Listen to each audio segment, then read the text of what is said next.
Hello friends, எல்லாருக்கும் வணக்கம். நான் உங்கள் டேவிட் அன்பு. இன்றைக்கி நாம் இந்த வீடியோவில் ஒரு முக்கியமான ரூட் வேர்ட் கற்றுக்க போகிறோம். வீடியோ ஸ்கிப் பண்ணாமல் பாருங்கள், அப்போ தான் உங்களுக்கு புரியும். அண்ட் இதான் ஃபஸ்ட் டைம் நம்ம சேனலுக்கு வந்திருக்கிற மறக்காம நம்ம சேனலை சப்ஸ்கிரைப் பண்ணிட்டு பெல் பண்ணி கிளிக் பண்ணி வச்சுக்கோங்க. அப்போ தான் நான் போடுற வீடியோஸ் உங்களை தொடர்ந்து வந்து சேரும். நம்ம டிலே இல்லாமல் வீடியோக்குள்ளே போயிடலாம். ஃப்ரெண்ட்ஸ், அடுத்த மாதத்துக்கான பேசிக் டு அட்வான்ஸ் கோர்ஸோட அட்மிஷன் ஸ்டார்ட் ஆயிடுச்சு. இதில் ஜாயின் பண்ணணும்னு நினைக்கிறவங்க இப்போ ஸ்ட்ரீம் ஆகிட்டு இருக்க இந்த நம்பருக்கு வாட்ஸ்அப் பண்ணுங்கள், நாங்கள் உங்களுக்கு டீட்டெயில் சென்ட் பண்ணுறோம். ஃப்ரெண்ட்ஸ், ரொம்ப முக்கியமான விஷயம், நம்மளோட பிளாட்ஃபார்மில் இங்கிலீஷ் ட்ரெயினருக்கான ரெக்ரூட்மெண்ட் போயிட்டுருக்கு. ஸோ நம்ம பிளாட்ஃபார்மில் இங்கிலீஷ் ட்ரெயினராக ஒர்க் பண்ணணும் அப்படின்னு விருப்பப்படுறவங்க உங்களோட சிவியை இப்போ ஸ்ட்ரீம் ஆகிட்டு இருக்க மெயில் ஐடிக்கு எங்களுக்கு சென்ட் பண்ணுங்கள், நாங்கள் உங்களை காண்டாக்ட் பண்ணுறோம். ஃப்ரெண்ட்ஸ், இன்றைக்கி நாம் கற்றுக்கக்கூடிய அந்த வார்த்தை என்ன அப்படின்னா, தமிழில் நிறைய இடங்களில் முன்னிட்டு, அதை முன்னிட்டு, இதை முன்னிட்டு அப்படின்னு ஒரு சிறப்பான நாட்களை சொல்லும் பொழுது நாம் இந்த வார்த்தையை யூஸ் பண்ணுறோம். இதற்கு ஆங்கிலத்தில் நிறைய டேர்ம்ஸ் இருக்குங்க. நான் ஒரு 2 வார்த்தையை சொல்லிக் கொடுக்குறேன். அந்த 2 வார்த்தையை நீங்கள் கரெக்டாக ப்ராக்டிஸ் பண்ணுங்கள். ஒன்று மறந்தாலும் இன்னொன்று உங்களுக்கு கை கொடுக்கும். சரிங்களா? இப்போது எப்போ இந்த முன்னிட்டு அப்படிங்கிற வார்த்தையை நம்ம யூஸ் பண்ணுவோம் அப்படின்னா, ஒரு ஃபெஸ்டிவலுக்கு ஒரு ஃபெஸ்டிவலுக்கு முன்னாடி, இந்த ஃபெஸ்டிவல் ரிலேட்டடாக வரக்கூடிய வார்த்தைக்கு முன்னாடி இந்த முன்னிட்டு அப்படிங்கிற வார்த்தையை நம்ம யூஸ் பண்ணுவோம். புரியுதுங்களா? எப்போது இங்கிலீஷில், தமிழில் சொல்லும் பொழுது பொங்கலை முன்னிட்டு பின்னாடி போயிடும். ஆனால் இங்கிலீஷில் வரும் பொழுது இந்த ஃபெஸ்டிவல் டேக்கு முன்னாடி தான் நம்ம ப்ளேஸ் பண்ணணும். அப்போ தான் மீனிங் கரெக்டாக வரும். சரிங்களா? ரைட். இப்போ ஒரு ஃபெஸ்டிவல் வச்சுக்கலாம். ஃபார் எக்ஸாம்பிள் பொங்கல்னு வைக்கிறேன். ஓகே, அப்போது இந்த பொங்கல் அப்படிங்கிறதுக்கு முன்னாடி அந்த ரூட் வேர்டை நம்ம ப்ளேஸ் பண்ணணும். என்ன ரூட் வேர்ட்ஸ்? 2 இருக்குங்க, பாருங்கள். ஒன்று on the occasion, on the occasion of, இது ஒரு root word. On the occasion of அந்த festival name. For example, on the occasion of Pongal, பொங்கலை முன்னிட்டு. On the occasion of someday, ஏதோ ஒரு நாளை முன்னிட்டு. அந்த சம்டே என்ன டேவாக வேணால் இருக்கலாம். புரியுதுங்களா? இன்னொன்று என்ன அப்படின்னா, டு மார்க் ப்ளஸ் ஃபெஸ்டிவல் டே. அது என்ன ஃபெஸ்டிவல் டேவோ அதை போட்டுக்க வேண்டியதான். To mark Pongal, to mark Pongal அப்படின்னாலும் அந்த ஸ்பெஷல் டேவை முன்னிட்டு தான் அர்த்தம். புரியுதுங்களா? இது ரொம்ப கேஷுவலாக நேட்டிவ் ஸ்பீக்கர்ஸ் அடிக்கடி யூஸ் பண்ணக்கூடிய டேர்ம். இதை நம்ம தெரிஞ்சு வச்சுக்கிட்டு ப்ராக்டிஸ் பண்ணுறது நல்லது. புரியுதுங்களா? நிறைய வார்த்தைகள் இருக்குது, ஆனால் நேட்டிவ் ஸ்பீக்கர்ஸ் எது யூஸ் பண்ணுவாங்களோ அதை நம்ம லேர்ன் பண்ணுறது தான் கரெக்டு. சரிங்களா? ரைட். அப்போது ஆன் த அக்கேஷன் ஆஃப், நல்லா கவனிக்கணுங்க. இன்னுன்னு ஒரு சிலர் சொல்லுவாங்க in the occasion of, on the occasion of. ஏன்னா டேன்னு வந்துட்டாலே ஆன் தான் நம்ம யூஸ் பண்ணணும். Okay, on the occasion of. இன்னொன்று to mark. Okay, to mark. இப்போது முன்னிட்டு அப்படிங்கிற வார்த்தையோட சென்டென்ஸ் முடிஞ்சிருமா? முடியாது. அதற்கடுத்து ஒரு மெயின் கிளாஸ் போட்டால் தான் நம்ம சொல்ல வர கருத்து கம்ப்ளீட் ஆகும். பொங்கலை முன்னிட்டு நாங்கள் பொங்கல் சமைச்சோம், பொங்கலை முன்னிட்டு நாங்கள் ட்ரெஸ்ஸு வாங்கினோம், நாங்கள் ட்ரெஸ்ஸு வாங்கினோம். அப்போ என்ன ஆகுதுன்னா, பின்னாடி வரக்கூடிய அந்த பர்டிகுலர் சென்டென்ஸ் தான் முழு அர்த்தத்தை கொடுக்கறது. அப்போது பின்னாடி ஒரு முழு அர்த்தத்தை கொடுக்கக்கூடிய மெயின் கிளாஸை நாம் ஆட் பண்ணணும். இப்படி சொன்னால் தான் ஒரு கம்ப்ளீட் மீனிங்கை கொடுக்கக்கூடிய சென்டென்ஸ் ஃபார்ம் ஆகும். புரியுதுங்களா? அப்போது நமக்கு தேவை ஒரு மெயின் கிளாஸ், ஒரு முழு அர்த்தத்தை கொடுக்கக்கூடிய இண்டிபெண்டன்ட் கிளாஸ் வேணும். அடுத்து இந்த ரூட் வேர்டு, இந்த 2த்தையும் நம்ம மர்ஜ் பண்ணோம் அப்படின்னா நமக்கு சென்டென்ஸ் வந்துடும். அவ்வளோதான் நண்பர்களே. ரொம்ப ரொம்ப ஈஸி. பார்க்க ஈஸியாக தான் இருக்கும், ஆனால் நம்ம பேசணும்னு நினைக்கும் போது வார்த்தைகள் வராது. ஏன்? ப்ராக்டிஸ் இல்லை. வீடியோ மட்டும் பார்ப்போம், அதுக்கப்புறம் விட்டுருவோம். ஒரு மாதம் கழித்து என்னமோ சொன்னார்ல டேவிட் சார் அன்றைக்கி முன்னிட்டு, சரி இன் ஃப்ரண்ட் ஆஃப் தான் நினைக்கிறேன், போடு இன் ஃப்ரண்ட் ஆஃப் பொங்கல், முன்னிட்டு தானே இன் ஃப்ரண்ட் ஆஃப் பொங்கல் அப்படின்னு போட்டு நமக்கு தெரிஞ்சு இங்கிலீஷில் பேசிட்டு போயிடுவோம். அப்படி பண்ணக்கூடாதுங்க. நம்ம என்ன நடத்துகிறோமோ அதை அடிக்கடி என்ன பண்ணிக்கணும், திருப்ப நீங்கள் பார்த்துக்கிட்டே இருந்தால் மட்டும்தான் மைண்டில் நிற்கும், பேசும்பொழுது வரும். சரிங்களா? ரைட். இப்போ என்ன பண்ணலான்னா, இதை பேஸ் பண்ணி ஒரு சில எக்ஸாம்பிள்ஸ் பார்க்கலாம். அப்போ தான் உங்களுக்கு ஒரு பெட்டர் அண்டர்ஸ்டாண்டிங் கிடைக்கும். இப்போ நம்ம எக்ஸாம்பிள்ஸ்குள்ளே போயிடலாம்.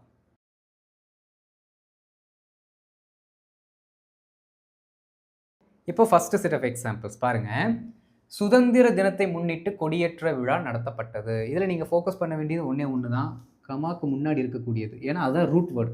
பின்னாடி வருது மெயின் கிளாஸ். அது சிம்பிள் தான். சுதந்திர தினத்தை முன்னிட்டு. சரிங்களா? ரைட். இப்போ இந்த முன்னிட்டு அப்படிங்கிற வார்த்தைக்கு தான் நம்ம 2 ரூட் வேர்டு வச்சுருக்கோமே. அடுத்து சுதந்திர தினத்துக்கு இங்கிலீஷில் என்ன? பாதி பேர் டக்குன்னு கேட்டிங்கன்னா ரிப்பப்ளிக் டேன்னு சொல்லுவாங்க, கன்ஃபியூஸ் ஆகிடுவாங்க. புரியுதுங்களா? ரைட். பாருங்கள், முன்னிட்டு, டு மார்க். ஓகே, சுதந்திர தினம், இண்டிபெண்டன்ஸ் டே. ஓகே, இண்டிபெண்டன்ஸ் டே. பாதி பேர்த்துக்கு பார்த்தீங்கன்னா இதில் ஸ்பெல்லிங் மிஸ்டேக்ஸும் வரும் இண்டிபெண்டன்ஸுக்கு. இண்டிபெண்டன்ஸில் ஏவே வராது, இ மட்டும்தான் வரும். Okay, independence. Okay, independence day. To mark independence day, on the occasion of independence day, ரெண்டுமே correct. Okay, to mark independence day, கொடியேற்ற விழா நடத்தப்பட்டது. Flag hoisting. ஓகே, கொடியேற்ற விழா, a flag hoisting ceremony was conducted. Okay, a flag hoisting ceremony was conducted. எப்போ? To mark Independence Day, on the occasion of Independence Day. Okay, to mark Independence Day, a flag hoisting ceremony was conducted. On the occasion of Independence Day, a flag hoisting ceremony was conducted. புரியுதுங்களா? பின்னாடி இருக்க சென்டென்ஸை நல்லா practice பண்ணிக்கோங்க. திடீர்னு நாளைக்கு எங்கேயாவது உங்களை பார்த்தேன் அப்படின்னா கொடியேற்ற விழா எப்படி இங்கிலீஷில் சொல்லலான்னு கேட்பேன். அப்போ நீங்கள் மாட்டிக்குவீங்க. அப்போ கரெக்டாக பார்த்துக்கணும். a flag hoisting ceremony. Okay, right. உலக சுற்றுச்சூழல் தினத்தை முன்னிட்டு மரக்கன்றுகள் நடப்பட்டன. இப்போ நம்ம டு மார்க் அப்படிங்கிற வார்த்தை யூஸ் பண்ணிட்டோம். அடுத்து இன்னொரு வார்த்தை இருக்குல்ல, அதுக்கு போயிடலாம். பாருங்க, ஆன் த அக்கேஷன் ஆஃப், எப்போவாமா? உலக சுற்றுச்சூழல் தினம். ஓகே, வேர்ல்ட் என்விரான்மெண்ட் டே. வேர்ல்ட் என்விரான்மெண்ட் டே. ஓகே, இங்கே டேன்னு வந்துட்டாலே, என்விரான்மெண்ட் டே, இங்கே டே அப்படின்னு வந்துட்டாலே ஆட்டோமேட்டிக்காக நம்ம ஆன் அப்படிங்கிற வார்த்தை தான் போடணும். அதான் முன்னாடி போட்டிருக்கோம், அதை ஞாபகம் வச்சுக்கோங்க. ஓகே, ஒரு ஹிண்ட் மாதிரி. On the occasion of world environment day, மரக்கன்றுகள் நடப்பட்டன. மரக்கன்றுகளுக்கு என்ன சொல்லுவோம்? தி சாப்ளிங்ஸ். ஓகே, ட்ரீஸ்ன்னு சொன்னாலும் தப்பு கிடையாது, யாரும் தப்புன்னு சொல்ல போகிறதில்ல, ட்ரீஸ்ன்னு சொல்லலாம். Okay, the saplings were planted. The saplings were planted, the trees were planted. Correct தான், தப்பு இல்லை. Okay, on the occasion of world environment day, on the occasion of World Environment Day, the trees were planted. To mark, எப்படி? To mark World Environment Day, the saplings were planted. ரெண்டுமே correct. Okay, பண்டிகை காலத்தை முன்னிட்டு கூடுதல் ரயில்கள் இயக்கப்பட்டிருக்கிறது. பாசிவோட ஹேபினோட passive form நம்ம கொண்டு வரணும். ஓகே, பாருங்க, பண்டிகை காலத்தை முன்னிட்டு. டு மார்க், பண்டிகை காலமா? அப்போது festival season. To mark festival season, கூடுதல் ரயில்கள் இயக்கப்பட்டிருக்கிறது. The extra trains have been introduced. இயக்கப்பட்டிருக்கிறது, introduced. ஓகே, சொல்லிக்கலாம். பாருங்க, to mark festival season, extra trains have been introduced. Extra trains have been introduced. Okay, அடுத்து பாருங்க, on the occasion of festival season, on the occasion of festival season, extra trains have been introduced. Extra trains have been introduced. ரொம்ப simple. ஆசிரியர் தினத்தை முன்னிட்டு மாணவர்கள் ஆசிரியர்களை கௌரவித்தனர் அப்படின்னு நம்ம வச்சுக்கலாம். ஓகே, ஆசிரியர் தினத்தை முன்னிட்டு, on the occasion of Teachers Day, apostrophe s. Okay, Teachers Day, those students, இல்லாட்டி வெறும் ஸ்டூடெண்ட்ஸ் போட்டாலும் தப்பு இல்லை, கரெக்டு தான். ஓகே, பொதுவாக சொல்லும் பொழுது நம்ம ஸ்டூடெண்ட்ஸ்னு சொல்லுவோம். ஒரு பர்டிகுலர் ஸ்டூடெண்ட்ஸை பார்த்து ஸ்பெசிஃபிக்காக சொல்லும்போது those students சொல்லுவோம். அவ்வளோதான் difference. Teachers Day, the students honored. யார? டீச்சர்ஸை, the teachers. ஓகே, பாருங்க, on the occasion of Teachers Day, on the occasion of Teachers Day, the students honored the teachers. On the occasion of Teachers Day, the students honored the teachers. ரொம்ப simple. புரிஞ்சுங்களா? ரொம்ப ரொம்ப easy நண்பர்களே, மறக்கக்கூடாது root வேர்டை. Okay, இப்போ என்ன பண்ண போகிறோம் அப்படின்னா, இந்த ஃபெஸ்டிவல் டேஸ், இம்பார்ட்டன்ட் டேஸை தவிர வேறு எந்தெந்த இடங்களில் எந்தெந்த மாதிரி வார்த்தைகளை கூட நம்ம யூஸ் பண்ணலாம் அப்படிங்கிறதையும் பார்க்கலாம்.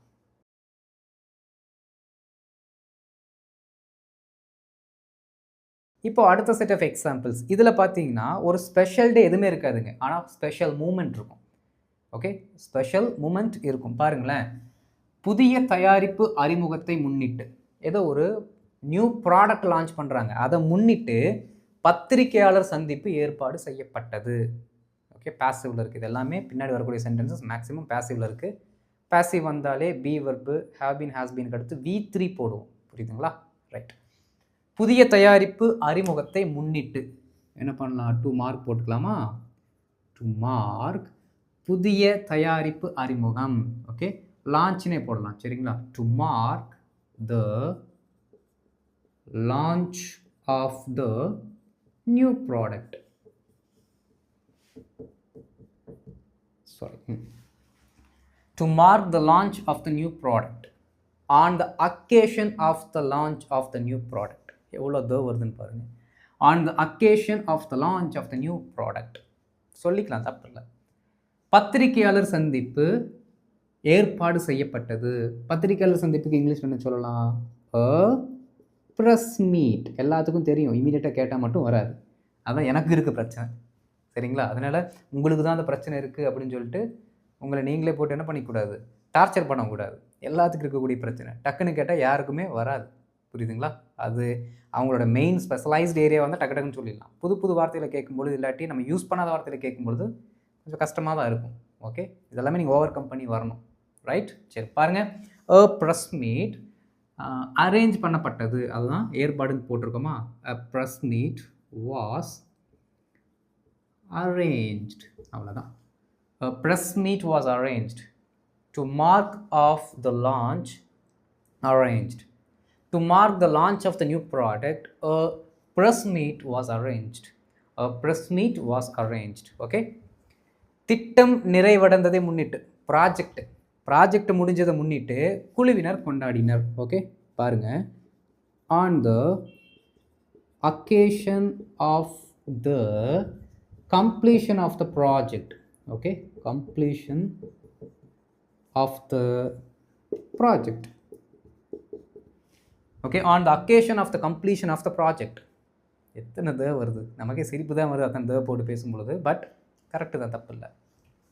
on the occasion of the completion of the project குழுவினர் கொண்டாடினர். the team celebrated. ஓகே, ஒன்றாக கொண்டாடினர்னு வச்சுக்கலாம். Together. Okay, to get her together. பாருங்க. on the occasion of the completion of the project the team celebrated together. to mark the completion of the project the team celebrated together. Okay, பேசும்பொழுது occasion use பண்ணுங்க, எழுதும்போது mark use பண்ணுங்க. ஏன்னா mark அப்படின்னா சின்னதை எழுதிட்டு போயிடலாம், ரெண்டே வார்த்தை. அக்கேஷன் ஆஃப்னா கொஞ்சம் பெருசாக எழுத வேண்டியதாக இருக்குது. புரியுதுங்களா? வரவிருக்கும் தேர்வை முன்னிட்டு கூடுதல் வகுப்புகள் நடத்தப்படும். நண்பர்களே, இங்கே தான் ஒரு நுவான்ஸை நீங்கள் கற்றுக்க போகிறீங்க. என்ன அப்படின்னா, நல்லா கவனிக்கணும். புதிய தயாரிப்பு அறிமுகத்தை முன்னிட்டு அப்படின்னு சொல்லும்பொழுது ஒரு ஈவெண்ட்டை பற்றி நம்ம பேசுகிறோம். திட்டம் நிறைவடைந்ததை முன்னிட்டு அப்படின்னு சொல்லும் பொழுது ஒரு அச்சீவ்மெண்ட்டை பற்றி பேசுகிறோம். ஒரு ஈவெண்ட்டாக இருக்கட்டும், ஒரு நிகழ்ச்சியாக இருக்கட்டும், ஒரு அச்சீவ்மெண்ட் என்னதுங்க, ஒரு வெற்றி பெற்ற ஒரு அந்த மூமெண்ட்டை கொண்டாடும் பொழுது நம்ம இந்த வார்த்தையை யூஸ் பண்ணுறோம். அதுவே ரீசனை சொல்லும் பொழுது, சிச்சுவேஷனை பற்றி பேசும் பொழுது பாருங்கள், வரவிருக்கும் தேர்வை முன்னிட்டு, இது ரீசன். அது ஒரு அச்சீவ்மெண்ட் கிடையாது, அது ஒரு ஈவெண்ட் கிடையாது, அது ஒரு ரீசன். இந்த ரீசன்னால கூடுதல் வகுப்புகள் நடத்தப்படும். புரியுதுங்களா? இப்படி வரும்பொழுது நண்பர்களே, நீங்கள் இன் வியூ ஆஃப் அப்படிங்கிற வார்த்தையை யூஸ் பண்ணுங்கள். ஓகே, இன் வியூ ஆஃப் என்ன கேட்டிங்கன்னா, நான் எதை உங்களை ப்ரிஃபர் பண்ண சொல்லுவேன்னா, பண்டிகை நாட்களை பற்றி பேசுகிறோம் பார்த்தீங்களா, அந்த நாட்கள் வந்தால் ஆன் த அக்கேஷன் அப்படிங்கிற வார்த்தையை யூஸ் பண்ணுங்கள். அடுத்து முக்கியமான அச்சீவ்மெண்ட்டு, அப்புறம் ஈவெண்ட் அது வரும் பொழுது டு மார்க் அப்படிங்கிற வார்த்தையை யூஸ் பண்ணுங்கள். மற்றபடி ஒரு ரீசனுக்காக, ஒரு சிச்சுவேஷனுக்காக நம்ம பேசும்பொழுது இன் வியூ ஆஃப் அப்படிங்கிற வார்த்தையை யூஸ் பண்ணுங்கள். ஏன்னா இதுதான் இன்டெப்த்தாக நம்ம படிக்கணும் அப்படின்னா கரெக்டாக இருக்கும். ஓகே, சரி பாருங்கள். இன் வியூ ஆஃப் வரவிருக்கும் எக்ஸாம்ங்களா, the upcoming examination, the upcoming examination, extra classes will be arranged. Simple. Okay, இவ்வளோதாங்க இதோட ஃபார்முலா. அப்போது நான் ஏதோ உங்களுக்கு 2 வார்த்தையை தான் சொல்லிக் கொடுக்கணும் அப்படின்னு நினச்சேன். இடையிலேயே வருது, இல்லை இந்த வார்த்தையை சேர்த்து நம்ம மக்களுக்கு சொல்லிக் கொடுத்துக்கணும் அப்படின்னு எனக்கு தோணுதுனால இதை நடத்திட்டேன். புரியுதுங்களா? ரொம்ப முக்கியம். அப்போது on the occasion of, to mark, in view of மூணுமே ரொம்ப முக்கியம். சரிங்களா? பாருங்கள், வரவிருக்கும் தேர்வை முன்னிட்டு கூடுதல் வகுப்புகள் நடத்தப்படும். டு வியூ ஆஃப் நடத்தப்படும். முன்னிட்டு கூடுதல் வகுப்புகள் நடத்தப்படும். In view of the upcoming examination extra classes will be conducted. கனமழையை முன்னிட்டு, இதுவும் சிச்சுவேஷன் தான், இது ஒரு அச்சீவ்மெண்ட் கிடையாது. புரியுதுங்களா? கனமழை அச்சீவ்மெண்ட்டாக பார்க்குற ஆட்களும் இருக்காங்க. புரியுதுங்களா? கொடுத்த ஹோம்ஒர்க்கை, ரெக்கார்டை, அசைன்மெண்ட்டை முடிக்காமல் அடுத்த நாள் ஸ்கூலுக்கு போனால் என்ன ஆகுமோ அப்படின்னு பயந்து நடுங்கிட்டு இருக்க உங்கள் குழந்தைகிட்ட கேளுங்க. கனமழையோட இல்லாட்டி சாதா மழையினோட அருமையை அவங்க எக்ஸ்பிளைன் பண்ணுவாங்க. புரியுதுங்களா? சரி வாங்க. கனமழையை முன்னிட்டு பள்ளிகள், கல்லூரிகள் மூடப்பட்டன. Okay. In view of the heavy rain, in view of the heavy rain, schools and colleges were closed. Okay. In view of the heavy rain, schools and colleges were closed. In view of the heavy rain, schools and colleges were closed. ரொம்ப simple. Okay. ஏன்னா கனமழைங்கிறது ஒரு special day கிடையாதுங்க. Special day குழந்தைகளுக்கு தான், நமக்கு கிடையாது. அது ஒரு இன்சிடென்ட், ஒரு ரீசன், ஒரு சிச்சுவேஷன். அப்போ இன் வியூ ஆஃப் அப்படிங்கிற வார்த்தை நம்ம யூஸ் பண்ணோம். ரைட்? ஓகே ஃப்ரெண்ட்ஸ், இவ்வளோதான் கான்செப்ட். எல்லாத்துக்கும் புரிஞ்சிருக்குன்னு நினைக்கிறேன். இந்த கான்செப்டை நிறைய டைம் என்ன பண்ணுங்கள், சொல்லி பாருங்கள், அப்போ தான் மறக்காது. ஓகே. இந்த வீடியோ பிடிச்சிருந்துச்சுன்னா மறக்காமல் லைக் பண்ணிட்டு மற்றவங்களும் ஷேர் பண்ணுங்கள், அவங்களும் பயனடைந்து கொள்ளட்டும். அண்ட் இதை ஃபஸ்ட் டைம் நம்ம சேனலுக்கு வந்திருக்கீங்க, மறக்காமல் நம்ம சேனலை சப்ஸ்கிரைப் பண்ணிட்டு பெல் பட்டனை கிளிக் பண்ணி வச்சுக்கோங்க. அப்போ தான் நான் போடுற வீடியோஸ் உங்களுக்கு தொடர்ந்து வந்து சேரும். நான் அடுத்த வீடியோவில் ஒரு சூப்பரான டாப்பிக்கில் உங்களுக்கு மீட் பண்ணுறேன். அது வரைக்கும் நல்லா ப்ராக்டிஸ் பண்ணுங்கள் நண்பர்களே. ரைட்? Thank you friends.